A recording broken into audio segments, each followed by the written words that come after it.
সরকার বরাদ্দ বাজেটে মূল্যস্ফীতির মার প্যাঁচে সাধারণ মানুষের কাছে মুখ্য জিনিসের দাম কমছে নাকি বাড়ছে। দর্শক, 2025-26 অর্থ বছরের প্রস্তাবিত বাজেটে অন্তর্বর্তী সরকার বেশ কিছু পণ্যের শুল্ক কর যেমন বাড়িয়েছে তেমনি কমিয়েছে বেশ কিছু পণ্যের শুল্ক কর। বিস্তারিত জানাচ্ছেন মরিয়ম আজিজ মৌরিন। আমরা সর্বোচ্চ আন্তরিক বাজেটে যেসব শুল্ক কর প্রস্তাব করা হয় তা তাৎক্ষণিকভাবে কার্যকর হয়, ফলে শুল্ক কর বাড়লে দাম বাড়ে নির্ধারিত পণ্যের। সাধারণত শুল্ক কর বৃদ্ধির প্রভাব বাজারে দ্রুত পড়ে। বাজেটে বেশ কিছু পণ্যের উপর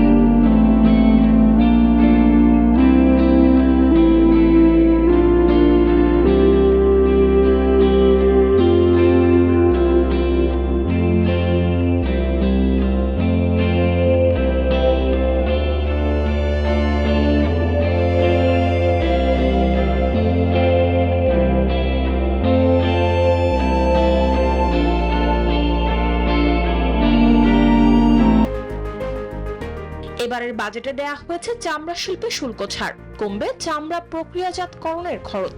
এছাড়া চিনির দাম স্থিতিশীল রাখতে অপরিশোধিত চিনির আমদানি শুল্ক 4,500 টাকা কমিয়ে 4,000 টাকা করা হয়েছে, ফলে কমবে চিনির দাম।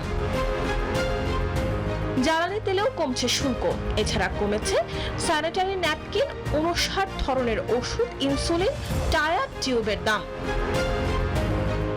মরিয়ম আজিজ মৌরিন, নিউজ 24, ঢাকা।